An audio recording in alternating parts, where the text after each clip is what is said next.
बिस्मिल्लाहिर्रहमानिर्रहीम।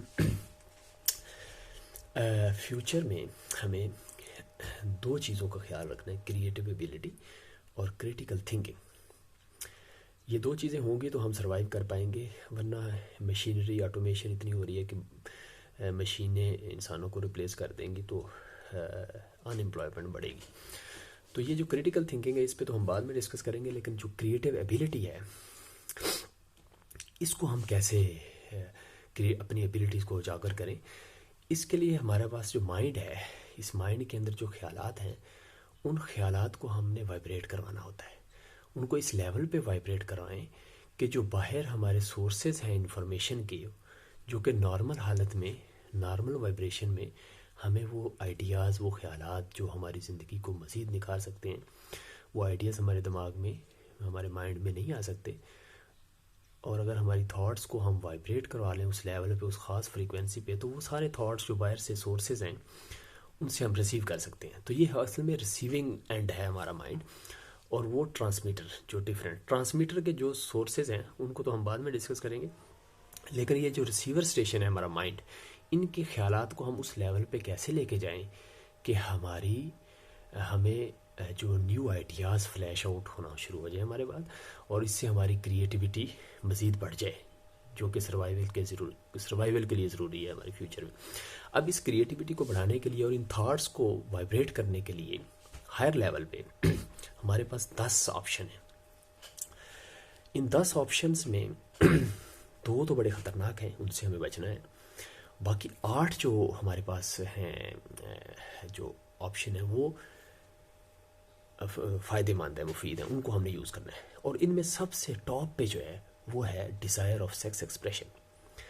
यानी जो सेक्स की एक्सप्रेशन है हमारे माहौल में, इसको बुरी नज़र से देखा सकता है, लेकिन जितने भी लोग अपने जीनियस को एक्टिव करने के लिए या अपने माइंड को स्टिमुलाई, इसको माइंड को वाइब्रेट करने के लिए हायर फ्रीक्वेंसी पे, स्पेसिफिक फ्रीक्वेंसी के हमें ख्यालात जो हैं उनको रिसीव करें। जैसे ख्वाब में हम जो है हमारा सबकॉन्शियस माइंड एक्टिव होता है, तो हम वो वहाँ पहुँचे होते हैं जहाँ हम नॉर्मल उसमें नहीं होते, तो हमारे थॉट्स उस लेवल पे चले जाते हैं।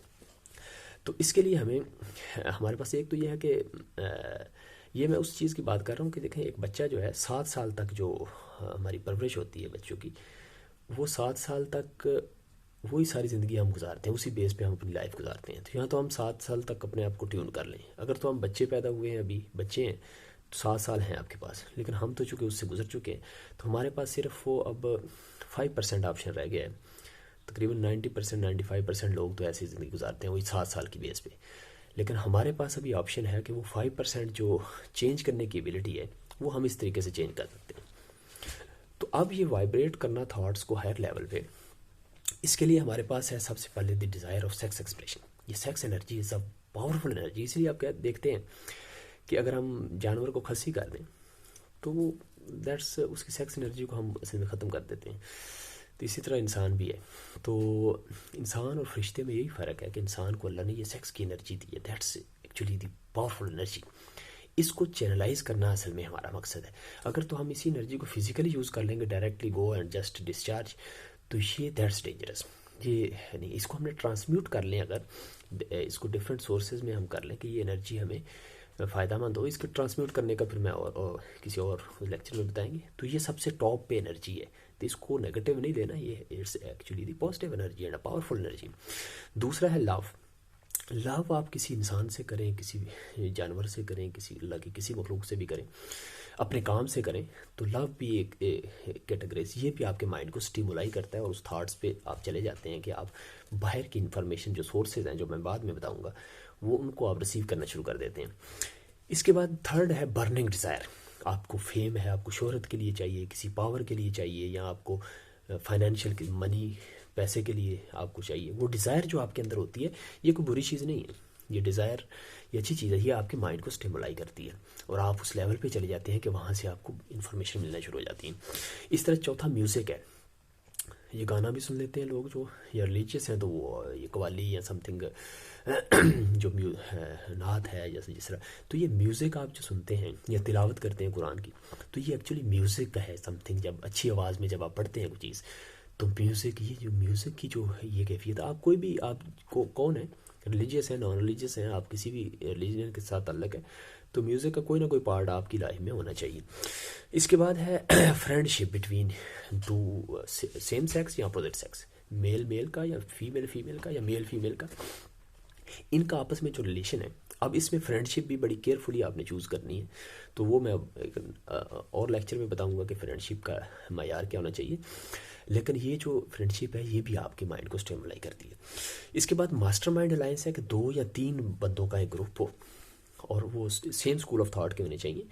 और इसकी भी बुनियाद मैं आपको बताऊंगा, मास्टरमाइंड ग्रुप का एक अलग से टॉपिक बनाऊंगा कि वो 3 बंदे कौन से होने चाहिए, उनका मायार क्या रखें आप। इसके बाद है auto suggestion, number 8। Auto suggestion ये है कि सेल्फ टॉक इसको कहते हैं, या पॉजिटिव टॉक, यानी अपने आप से बात करना। इसके लिए सुबह जब उठते हैं हम, उस वक्त हमारा सबकॉन्शियस माइंड जो है एक्टिव होता है। उठने के फ़ौरन 15 मिनट बाद आप बात करें अपने आप से, जो भी प्लान है आपका। ये मैं इस पर एक अलग टॉपिक भी रखेंगे इसको, या सोने से 15 मिनट पहले। और ये ऑटो सजेशन। और इसके बाद जो आखिरी 2 हैं जो कि ख़तरनाक हैं, इनसे हमें बचना है। इसमें फियर है, खौफ है।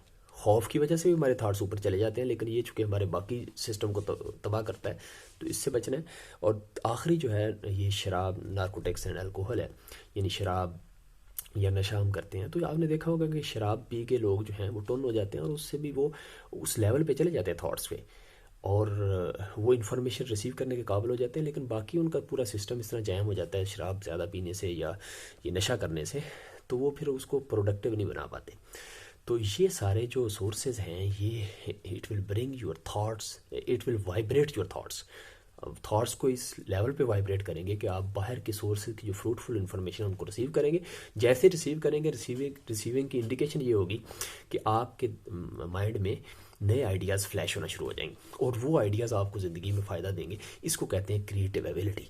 और ये क्रिएटिव एबिलिटी में जो हमारे सोर्सेज हैं, इन पॉइंट्स को मज़ीद स्टेप बाय स्टेप भी डिस्कस करेंगे। और वो सोर्सेज, ये तो हमारे अपने माइंड रिसीविंग स्टेशन की बात मैंने की है माइंड की, और वो जो ट्रांसमिटिंग स्टेशंस हैं जहाँ से हमारे आइडियाज़ मिलते हैं, वो स्टेशन कौन कौन से, उनको हम बाद में डिस्कस करेंगे। Hope you will enjoy this video. All the best, thank you very much, अल्लाह हाफिज़।